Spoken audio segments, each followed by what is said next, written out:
You know, this love thing, you got it costs you something. You can't just get this love for free. The connection, the chain, the last part, the work, the effort, the part of intimacy that we really have to put effort toward. Because we all know that faith without works is dead. How can two dwell together unless they agree? Well, when we define intimacy, we were going back and forth. What is it, a closeness and this and that? And we looked and we were looking at the scripture. And the best way that we said was being naked and not ashamed. Yes. You can add everything else you want to it, but being naked and not ashamed. And then we were looking at it as it related to these areas. What happens? Okay, we use the physical. What happens? Lady, you think you went to the wherever secret and whatever lane you found yourself on, and you was like, oh, he gonna love this one. He gonna love this little number right here. And so you all sprawled out and you just ready, right?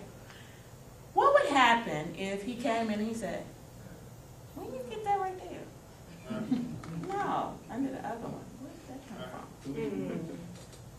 What do you do? Shut down. What do you do? You all scared. You cover it up, don't you? Ain't as naked as she was. And you don't need to look for nothing else either because you done talked about it. But it happens in all these areas of our lives.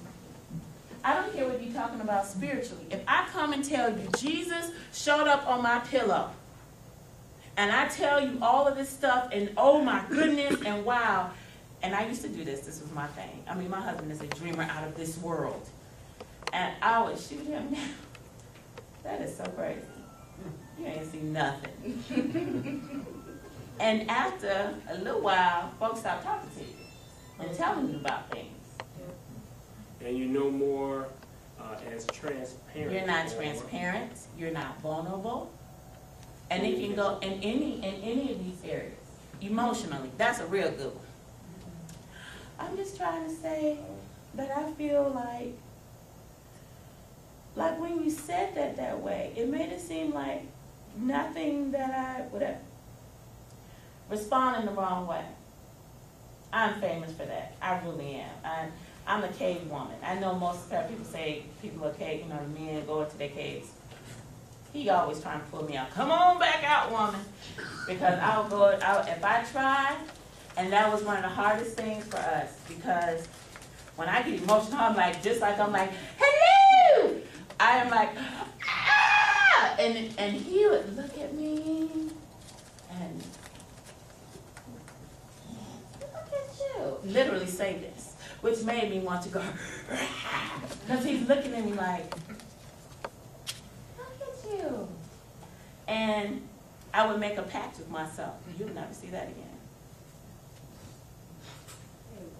I would mark a little dot, little place, and I said, okay, I got to that point, and he said, okay, he'll never get there. Because he saw me. He saw me for what I really was. He saw all my emotions, how ugly they are. He saw everything. And when he saw me naked, I pointed it out.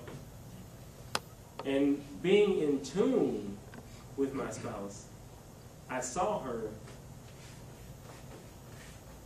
And because I desired to be close to her, it wasn't the same nakedness that we experienced in the beginning when God first introduced us to each other. I could have got wrapped up in myself and just kept on going, but I was more in tune with the connection and the intimacy that we once had and we once shared in the beginning. So is it rough? Is it difficult for all of us? Yes, it is. The road is very, very, very, very bumpy.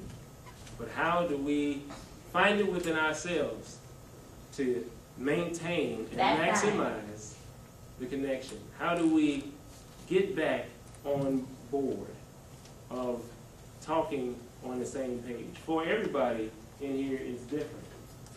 I think one of the biggest things is not seeing yourselves more high than you ought to think of yourself. if your prayer life is one way and your spouse is not the other way. If you're one that likes to work out and your spouse may not like to work out as much. If you're an avid reader or into poetry, your spouse might be into something else. But there is some commonality that you guys can find and share. Look for it. That's right. And if they did the same thing, wouldn't that ride smooth out just a little bit? Wouldn't it just get a little bit smoother? Okay, we take a break. When the music starts and the lights go down, you know we're about to begin.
Intimacy is. Come off a high because we just had an opportunity to allow Eugene and Andrea to minister to us in song and a word and in teaching over the last several hours. So we listened to their music and heard them prophesy and play as minstrels and then break it down and just teach it. It's been awesome. Any material that you can get your hand on from this ministry, whether it be manuals, written word, books, CDs, get your hands on it today. It'll be a blessing to your marriage or to someone else. It's all about bringing the sexy back in marriage. That's right. Speechless.